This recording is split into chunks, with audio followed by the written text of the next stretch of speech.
Assalamualaikum warahmatullahi wabarakatuh. Welcome back my channel Sanir Marsa.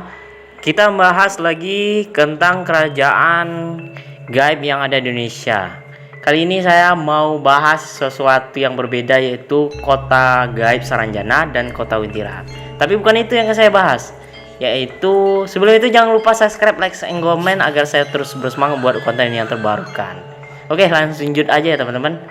Yang ini mau saya bahas video film Lee Min Ho, The King Eternal Monarch, mirip cerita-cerita dunia lain di Indonesia, kota Saranjana, Wentira, Padang 12, kota Bunian, atau kota gaib yang di Prabu Siliwangi mungkin ya teman-teman. Oke teman-teman, saya langsung aja teman-teman.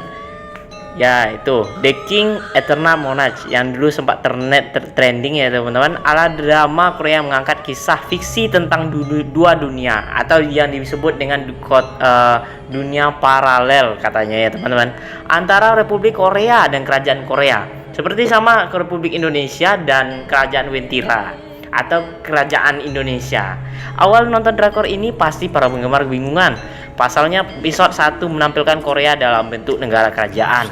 Namun tiba-tiba setelah melewati pintu di hutan bambu, si pengkhianat Lim berada di kota dalam bentuk negara republik.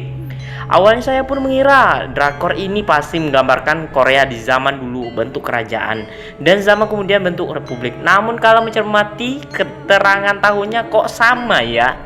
Jadi kayak seperti dimensi waktu ya teman-teman, atau perpisahan antara beda dunia ya teman-teman.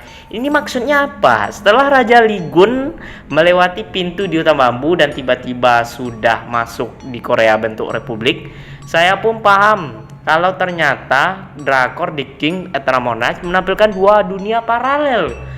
Korea dalam bentuk negara kerajaan dan Korea dalam bentuk negara republik. Pintu di hutan bambu itu bukan pintu ke masa lalu, juga jelas bukan kemana saja milik Doraemon, melainkan pintu yang menghubungkan kedua dunia yang berjalan berbarengan itu. Ya, bareng waktunya teman-teman. Setelah paham dengan setting dua dunianya, saya jadi keinget Indonesia. Menurut saya cerita dunia lain itu Indonesia banget. Persisnya lagi berada di dunia lain, tak hanya di dalam jagat dunia drama Korea drakor ini. Indonesia juga banyak cerita dunia lain. Baiklah, saya jelasin dunia lain versi Indonesia. Ini bukan cerita teori konspirasi ya.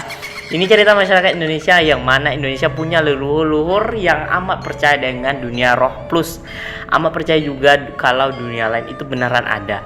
Jadi kalau kamu percaya dunia lain itu bukan karena kamu kurang pekerjaan lantas berteori konspirasi. Justru itu bisa jadi bukti bahwa kepercayaan lama itu masih diturunkan sampai ke generasimu.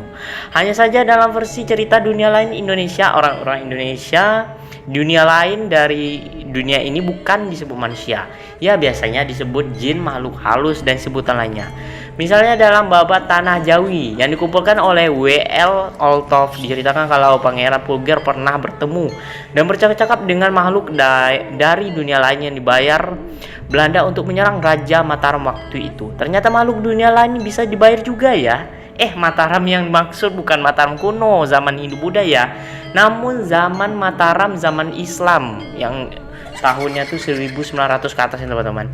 Bahkan cerita yang paling terkenal yang juga diceritakan dalam babat Tanah Jawi Althoff ada cerita tentang Ratu